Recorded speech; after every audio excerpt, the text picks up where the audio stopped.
ವೀಕ್ಷಕರಿಗೆಲ್ಲ ನಮಸ್ಕಾರ. Welcome to my YouTube channel. Bigg Boss Kannada season 12ರ ಮತ್ತೊಂದು ವಿಡಿಯೋಗೆ ಸ್ವಾಗತ ಸುಸ್ವಾಗತ.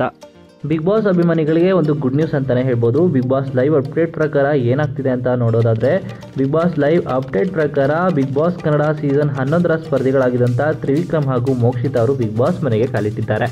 ಹೌದು, ಬಿಗ್ ಬಾಸ್ ಕನ್ನಡ ಸೀಸನ್ 11ರ ಸ್ಪರ್ಧಿಗಳಾಗಿದ್ದಂಥ ಮೋಕ್ಷಿತಾ ಹಾಗೂ ತ್ರಿವಿಕ್ರಮ್ ಅವರು ಬಿಗ್ ಬಾಸ್ ಮನೆಗೆ ಕಾಲಿಟ್ಟಿದ್ದಾರೆ. ಇನ್ನು ಕಳೆದ ಬಾರಿ ಬಿಗ್ ಬಾಸ್ನಲ್ಲಿ ಮಿಂಚಿದಂಥ ಸ್ಪರ್ಧಿಗಳು ಈ ಬಾರಿ ಬಿಗ್ ಬಾಸ್ ಮನೆಗೆ ಕಾಲಿಟ್ಟಿದ್ದು ಮೆರುಗು ತಂದಿದಂತಾಗಿದೆ. ಇನ್ನು ತ್ರಿವಿಕ್ರಮ್ ಹಾಗೂ ಮೋಕ್ಷಿತಾನ ಕಂಡು ಮನೆ ಮಂದಿಯೆಲ್ಲ ಫುಲ್ ಖುಷಿಯಾಗಿದ್ದಾರೆ. ಇನ್ನು ಎಪಿಸೋಡ್ ಟೆಲಿಕಾಸ್ಟ್ ಆಗುವಷ್ಟರಲ್ಲಿ ಅಭಿಮಾನಿಗಳು ಕೂಡ ಫುಲ್ ಖುಷಿಯಾಗ್ತಾರೆ. ತ್ರಿವಿಕ್ರಮ್ ಹಾಗೂ ಮೋಕ್ಷಿತಾ ಅವರು ಕಳೆದ ಸೀಸನ್ನಲ್ಲಿ ದೂರ ಕಾಣಿಸ್ಕೊಂಡಿದ್ರು. ಆದರೆ ಇದೇ ಮೊದಲ ಬಾರಿಗೆ ಬಿಗ್ ಬಾಸ್ ಮನೆಗೆ ಒಟ್ಟಿಗೆ ಕಾಲಿಟ್ಟಿದ್ದಾರೆ. ಇನ್ನು ಬಿಗ್ ಬಾಸ್ ಕನ್ನಡ ಸೀಸನ್ 12ರ ಮನೆಗೆ ಯಾವ ಕಾರಣಕ್ಕೆ ಬಂದಿದ್ದಾರೆ ಅಂತ ಎಪಿಸೋಡ್ನಲ್ಲೇ ನೋಡಬೇಕಾಗಿರುವಂಥದ್ದು. ಇನ್ನು ಈ ವಿಡಿಯೋ ಇಷ್ಟ ಆಯಿತು ಅಂದರೆ ಲೈಕ್ ಮಾಡಿ. ಬಿಗ್ ಬಾಸ್ ಕನ್ನಡ ಸೀಸನ್ 12ರ ಇನ್ನಷ್ಟು ಹೆಚ್ಚಿನ ವಿಡಿಯೋಗಳಿಗಾಗಿ ನಮ್ಮ ಚಾನಲ್ಗೆ ಸಬ್ಸ್ಕ್ರೈಬ್ ಮಾಡಿ.